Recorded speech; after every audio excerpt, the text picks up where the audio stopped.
같은 분야 사람들끼리도 소금물 이야기는 조심스럽게 꺼냅니다. 오해가 너무 많기 때문이죠. 어떤 분들은 소금은 무조건 줄여야 한다고 생각하시고 또 어떤 분들은 소금물만 마시면 만병통치약인 것처럼 이야기하십니다.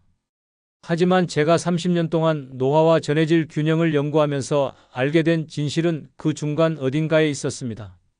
저는 박사 한지민입니다. 연구실에서는 늘 데이터와 실제 사람들의 체험담을 비교하면서 검증 작업을 해왔습니다. 그 과정에서 제가 가장 확신을 가지게 된 건 바로 아침 공복에 마시는 소금물의 힘이었습니다. 광고처럼 화려하게 포장된 비싼 소금이 아니라 여러분 집에 있는 평범한 소금이라도 제대로 된 비율과 타이밍만 맞추면 몸이 달라지더군요. 사실 처음에 저도 반신반의했습니다. 소금물 한 잔이 뭐가 대수냐는 생각이었죠. 그런데 직접 데이터를 모으고 실천하는 분들의 변화를 지켜보면서 생각이 완전히 바뀌었습니다. 뱃살이 줄어들고 아침마다 무거웠던 몸이 가벼워지고 밤에 자주 깨던 분들이 숙면을 취하게 되는 모습을 보면서 이건 단순한 민간요법이 아니구나 싶었습니다.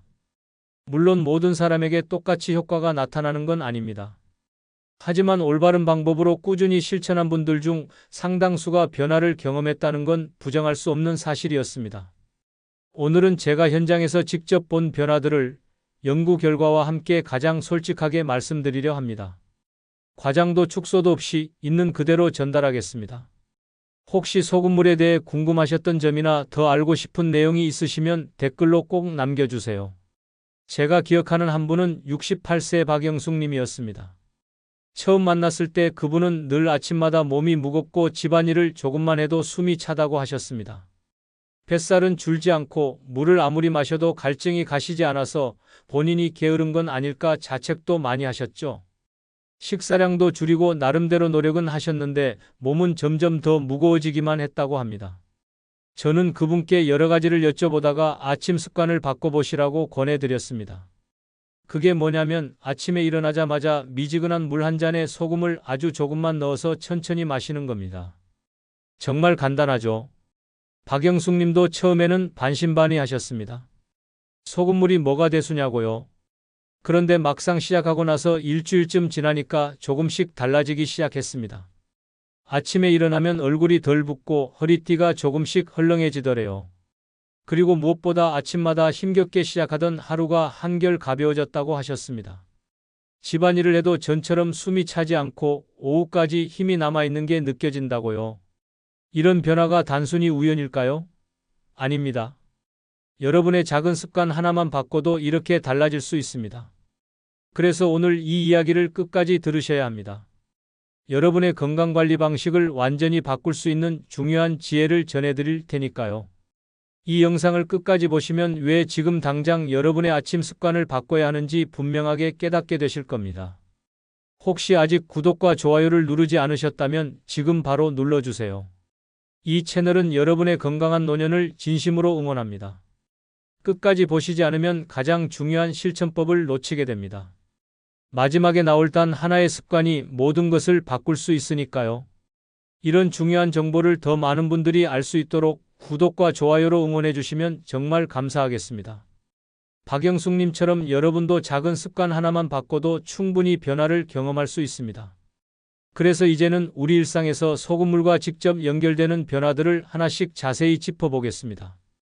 여러분 혹시 식사량을 줄여도 뱃살이 줄지 않는 경험 있으신가요? 많은 분들이 나이가 들면서 같은 고민을 하십니다. 사실 이건 단순히 먹는 양의 문제가 아닙니다. 우리 몸속 세포막이 굳어지면서 당분이 에너지로 제대로 쓰이지 못하고 뱃살로 저장되는 거죠. 이 부분이 정말 중요한데요. 한국영양학회에서 발표한 보고서를 보면 나트륨과 칼륨의 균형이 세포 내부로 포도당이 이동하는 데 직접적인 영향을 준다고 합니다.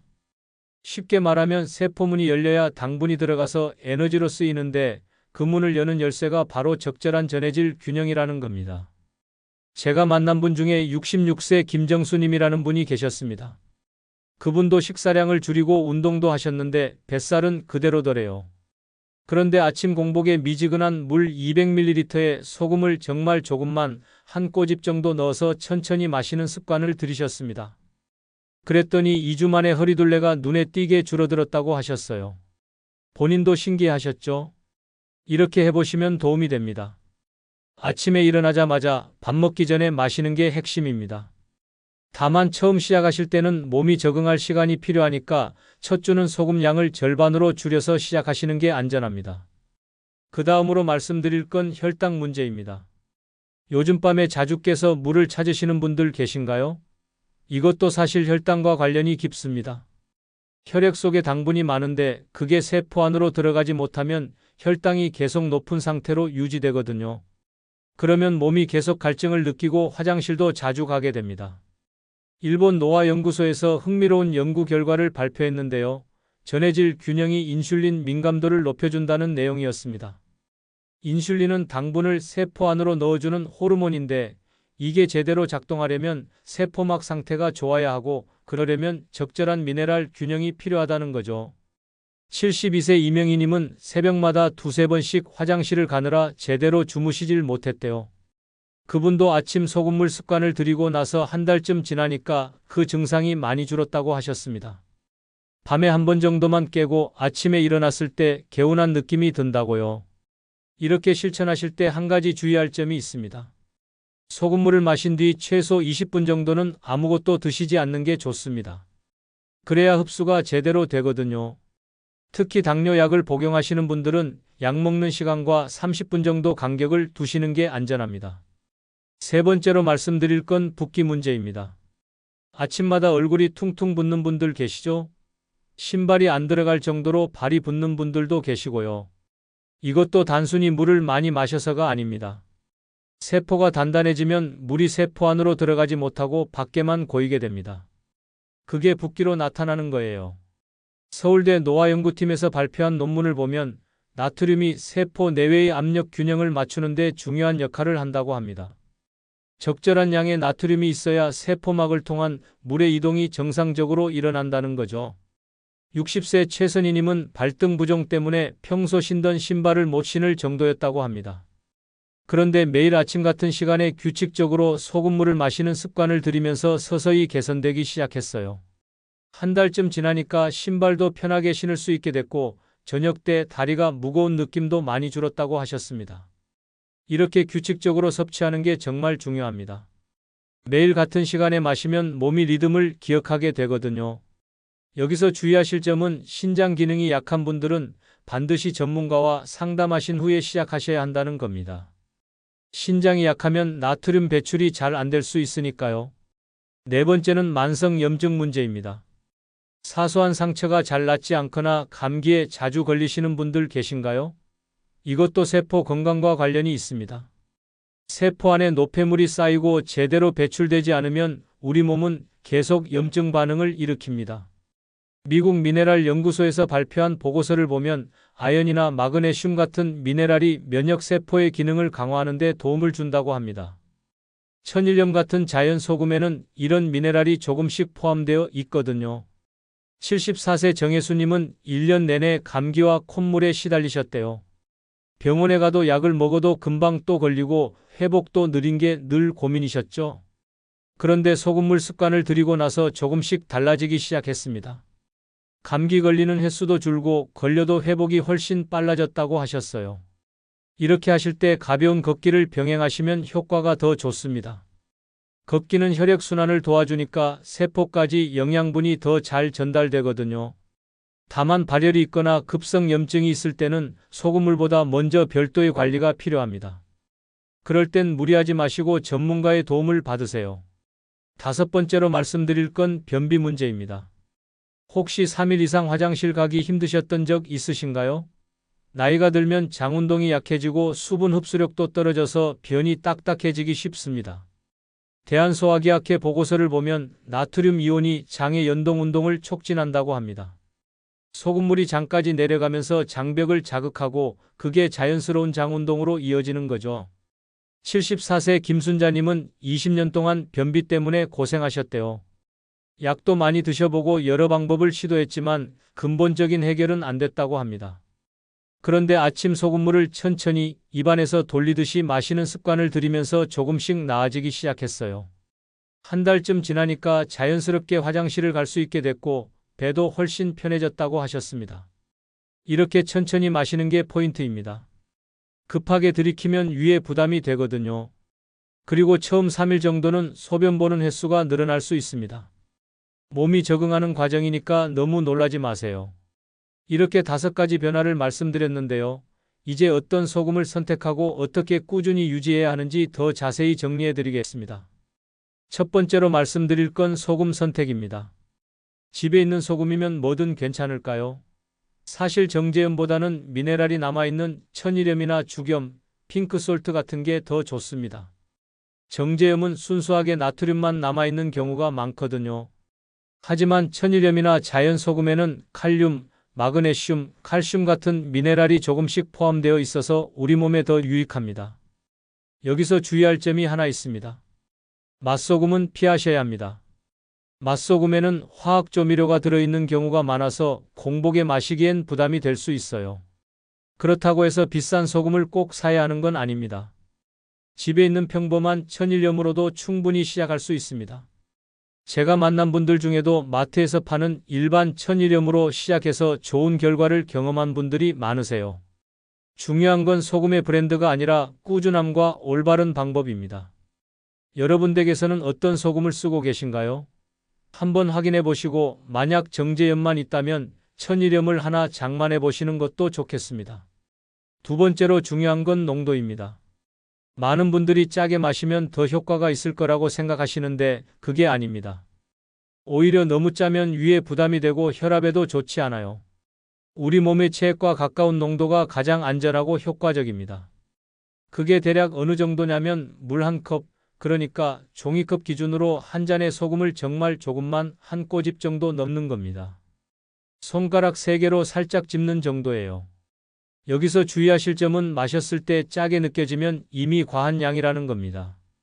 거의 맹물처럼 느껴질 정도로 은은하게 넣으셔야 합니다. 처음에는 감이 안 잡히실 수 있으니까 정말 조금씩 넣어보면서 맛을 확인해 보세요. 혹시 너무 짜게 마셔서 속이 불편했던 경험 있으신가요? 그런 분들은 대부분 양 조절을 잘못한 경우입니다. 처음엔 적게 넣고 시작하시는 게 훨씬 안전합니다. 세 번째는 마시는 시간입니다. 언제 마시느냐가 정말 중요합니다.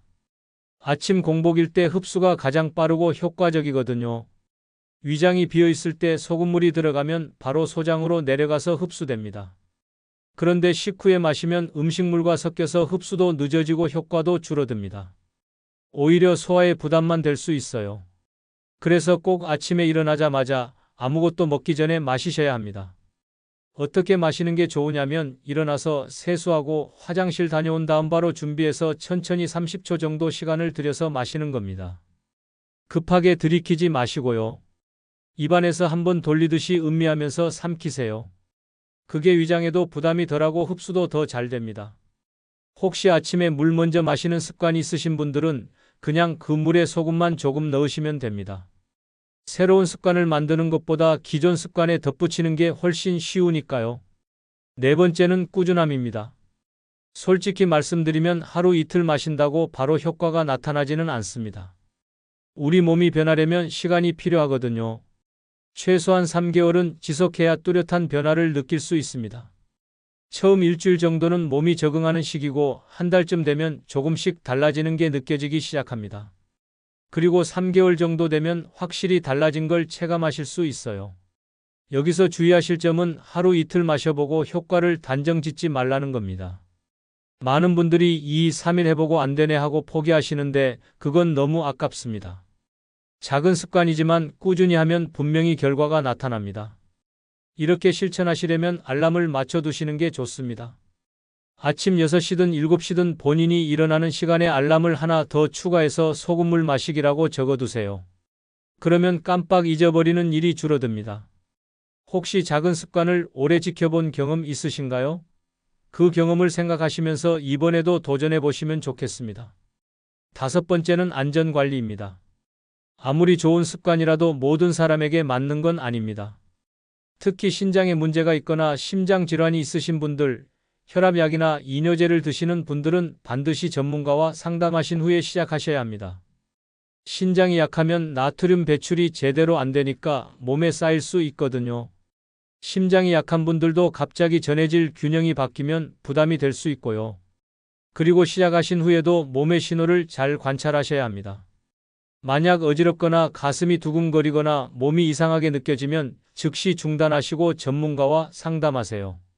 이건 정말 중요합니다. 무리하면 안 됩니다. 이렇게 안전하게 실천하시려면 처음에는 소금 양을 절반으로 줄여서 시작하시고 일주일 정도 몸의 반응을 관찰하면서 점진적으로 양을 늘려가시는 게 좋습니다. 본인 몸이 보내는 신호에 귀 기울이세요. 혹시 약을 드시는 분들 중에 새로운 습관 도입이 걱정되시나요? 그럴 땐 먼저 전문가와 상담하시는 게 가장 안전합니다. 이제 오늘 말씀드린 내용을 전체적으로 정리하면서 여러분이 꼭 기억하셔야 할 핵심을 말씀드리겠습니다. 오늘은 아침 소금물 한 잔이 가져올 수 있는 5가지 변화에 대해 말씀드렸습니다. 뱃살 감소, 혈당 안정, 붓기 완화, 만성 염증 완화, 그리고 변비 개선이었죠. 많은 분들이 가지고 계셨던 잘못된 상식은 소금은 무조건 줄여야 한다는 생각이었습니다. 물론 과하게 먹으면 문제가 되지만 적정량의 소금은 우리 몸에 꼭 필요한 미네랄입니다. 특히 아침 공복에 마시는 소금물은 세포를 깨우고 하루를 시작하는 데 큰 도움을 줄 수 있습니다. 올바른 관리는 이렇습니다. 적정 농도의 소금물을 아침 공복에 규칙적으로 마시면 세포막이 유연해지고 그러면 당분이 에너지로 제대로 쓰이면서 뱃살이 줄어듭니다. 혈당도 안정되고 세포 안팎의 물 균형이 맞춰지면서 붓기도 가라앉습니다. 노폐물 배출이 원활해지니까 만성 염증도 완화되고 장 운동이 활발해지면서 변비도 개선됩니다. 이 모든 게 작은 습관 하나에서 시작되는 겁니다. 반대로 잘못 관리하면 어떻게 될까요? 세포가 계속 굳어 있으면 붓기와 혈당 불안정이 이어집니다. 아침마다 얼굴이 붓고 밤에는 자주 깨서 화장실을 가고 낮에는 몸이 무겁고 피곤합니다. 뱃살은 줄지 않고 작은 상처도 잘 낫지 않습니다. 화장실 가기도 힘들어서 배가 늘 불편합니다. 이런 악순환이 반복되면 삶의 질이 점점 떨어지게 됩니다. 하루하루가 힘들고 무언가를 하고 싶어도 몸이 따라주지 않으니까 의욕도 사라집니다. 하지만 제대로 관리하면 완전히 다른 삶을 살 수 있습니다. 아침에 일어나면 몸이 가볍고 하루 종일 활기차게 움직일 수 있습니다. 집안일을 해도 숨이 차지 않고 손주들과 놀아줄 힘도 생깁니다. 밤에는 푹 자고 아침에는 개운하게 일어납니다. 화장실도 편하게 가고 거울을 봐도 붓기 없는 얼굴이 보입니다. 이런 변화가 여러분을 기다리고 있습니다. 그래서 오늘 당장 실천할 수 있는 단 하나의 제안을 드립니다. 내일 아침 일어나자마자 미지근한 물 한 잔을 준비하세요.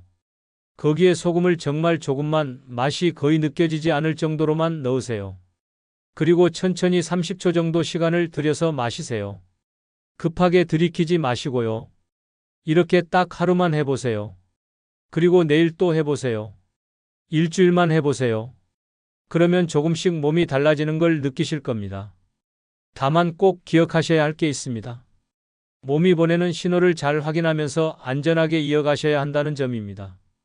어지럽거나 불편한 느낌이 들면 즉시 중단하시고 신장이나 심장에 문제가 있으신 분들은 먼저 전문가와 상담하세요. 약을 드시는 분들도 마찬가지입니다. 안전이 가장 중요하니까요. 다음 영상에서는 소금물과 함께하면 효과가 더욱 커지는 아침 걷기 루틴에 대해 알려드리겠습니다. 언제 어떻게 얼마나 걸어야 하는지 구체적인 방법을 말씀드릴 테니까 기대해 주세요. 소금물로 세포를 깨우고 걷기로 혈액순환을 촉진하면 시너지 효과가 정말 크거든요. 다음 영상도 꼭 챙겨보세요. 혹시 오늘 말씀드린 소금물 습관에 대해 더 궁금한 점이나 본인의 경험을 나누고 싶으신 게 있으신가요? 댓글로 꼭 남겨주세요. 여러분의 이야기를 듣고 싶습니다. 그리고 이 영상이 도움이 되셨다면 구독과 좋아요 부탁드립니다. 더 많은 분들이 건강한 노년을 보내실 수 있도록 함께 응원해 주세요. 감사합니다.